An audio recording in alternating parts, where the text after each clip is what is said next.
Today on Unlimited, I get to drive an Indy Roadster at the Indianapolis Motor Speedway.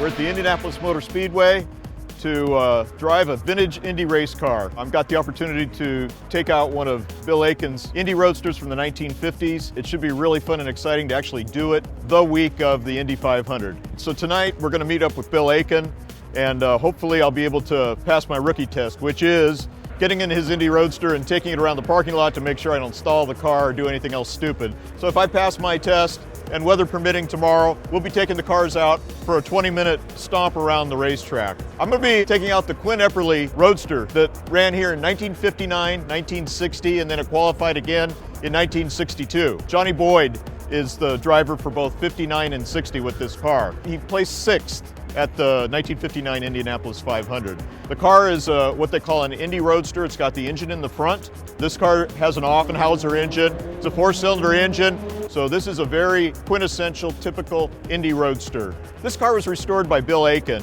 and you may remember him from when I drove his 32 Roadster from Nashville to Hot Rod's headquarters in El Segundo. Well, he's also an Indy restorer, and he's restored so far 3 cars, and he's got a 4th one that he's going to be starting pretty soon. I've restored 3 Indianapolis Roadsters because I just like the cars. I mean, why does somebody build a street rod as opposed to something else? I just like the Indianapolis Roadsters. The story behind this car is its builder, Quinn Epperly, had no idea what had become of it. It wound up being in a guy's collection who passed away, and Greg Schneider bought it from his estate. I had figured out which car it really was, and I bought it from Greg Schneider and restored it to the configuration that you see here. What it's like, which Thom will learn for himself tomorrow, is that some of us are kind of overwhelmed with the history of this place. And here you are out on the same track as A.J. Foyt, Parnelli Jones, Andretti, a lot of other famous people earlier, Sam Hanks, Roger Ward. You're on the same track that they did. And you get going too fast and the wall will bite you just as hard as it bit a lot of people. And so Thom needs to do the same thing. We've never had any accidents here during this event, and some of us have gone faster than we should. This won't be a whole lot different for him than a lot of other things that he's done with other cars in other events for Hot Rod Magazine. Well, we're going to be meeting Bill in the parking lot of the hotel. This is a race car, and so the clutch is set up stiff, and it's also, the gear is set up high, so it's going to be like starting a car in 3rd gear, basically. The point is to be as familiar with the car as I can be so that this goes off fairly smoothly. We've only got 20 minutes or so out on the track with the car, so I don't want to be killing time having to restart the car. Put it in gear, it'll grind a little bit, don't worry about that. And then you start easing out on it, and we'll push you and try to get you going, okay? All right. You ready? Yeah.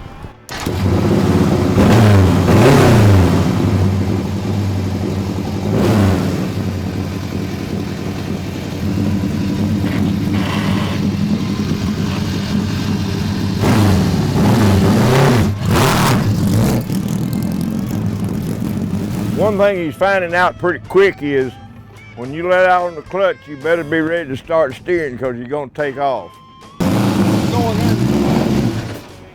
All right, we're going to push it back. It's crisp and it's quick. You're pushing your clutch with the heel of your foot, and there's a bar right below it.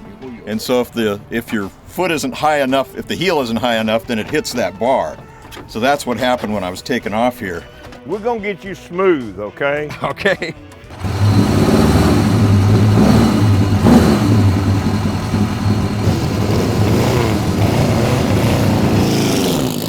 Now that was perfect. That was great. That's exactly the way it ought to be. Of course, what'll happen is he'll choke up a little bit knowing he's fixing to pull out on the Indianapolis Motor Speedway, given the history of that place and all the great drivers that have been there. So he'll choke a little bit, but I think you'll get through it okay. I think everything will be fine.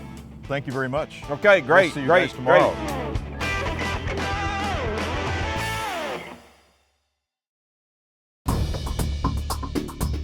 This is Thursday, and we're supposed to be going out for an exhibition run with the cars, but the weather's real iffy right now. Reports are that it's supposed to get worse. So we don't know at this point whether we'll be going out or not.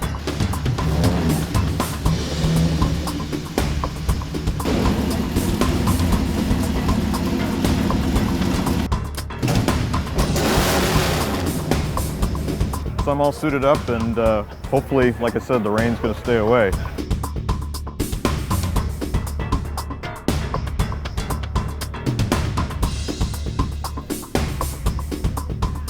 All right, let's go. Now it's raining.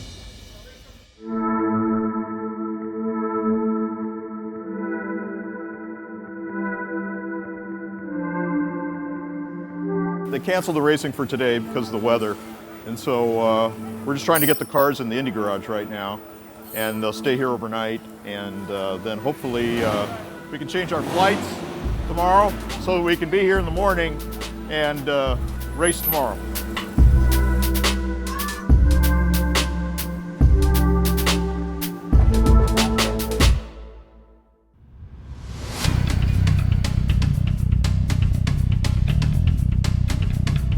Well, just as the forecast said, today's looking like it's going to be a pretty good day. The front has moved out. It's a little cloudy right now, but I'm seeing blue sky here and there. So it looks like we're going to have a good chance to run today.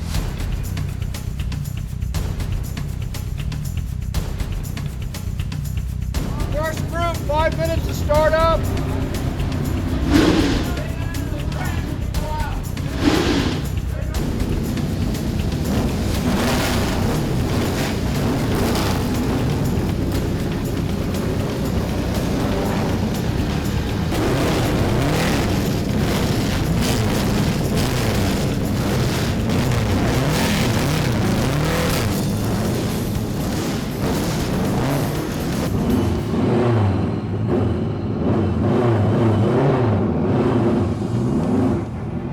As soon as I started to take off, the thing started lurching, and it wanted to be put into high gear. So I stuck the clutch in, put the thing in high, and took off. And by that point, I was probably halfway through turn 1 and just about ready to go into turn 2 and transition onto the track. All right, guys, I'm on the track. We're just going to cruise around here. It's going to be a little warm-up lap right now, and then we'll be out.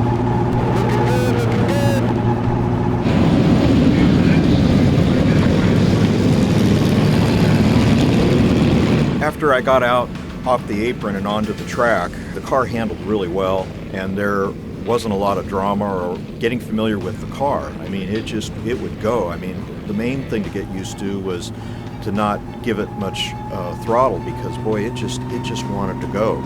So honestly, I was trying to kind of pull myself in to realize that I actually was doing this. I was experiencing this. I was on the Indianapolis Motor Speedway track. I was in an Indy car that had actually raced there in '59, and just trying to remember back to some of the people that had won and some of the people that had lost their lives, and just the whole feeling of being at this really historic place that where they've raced cars for over 100 years.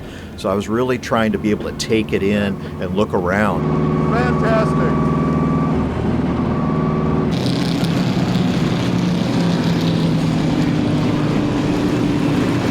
You just barely, rest your foot on the accelerator pedal, and the thing wants to go. And I wanted to make sure that I didn't end up running up the back of some of those cars, because with those Millers and some of those other cars out there, I mean, you're talking $2, $3, in some cases $4 million cars.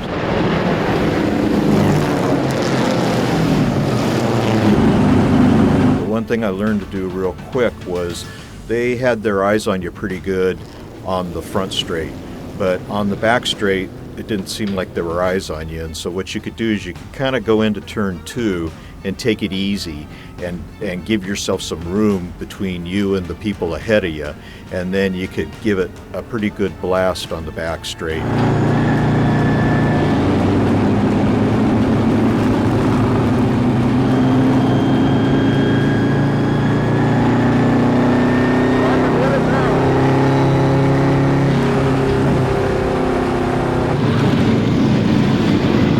On my last lap, as I was on the back straight, I noticed smoke. It didn't smell like fuel or electrical or a burn bearing, anything metal to metal. It smelled like burning paper. As I was in turn 3, more smoke started rolling out from under the dash. I was concerned. I didn't want to burn down Bill's car, obviously, but part of me was also trying to figure out what it was. And so that helped kind of calm me down a little bit. I killed the ignition, turned the fuel off, pulled in, started to pull into the pits, and the car stopped just before the entrance to the pits.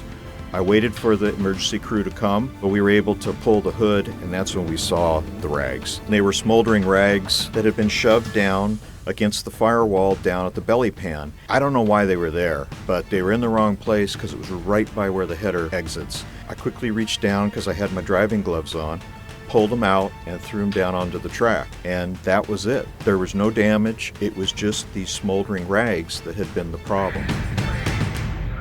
Surprisingly, they let us out for a second time. For the second run, there weren't as many cars out there. So on the back straight, on a couple laps, there really wasn't anybody out there with me. And so that's when I really gave it the throttle. And I know I probably had the thing up to 150 and maybe even faster than that. When you're out especially on the back straight, when you can really nail it and you get the sense of the speed, it's incredible. It's, this historic fast track. And you get the sense of the history of it a little bit more when you're coming around turn 4 and onto the main straight and the pagodas there and the grandstands. You get a little bit of a sense of it. It was really, really fantastic experience.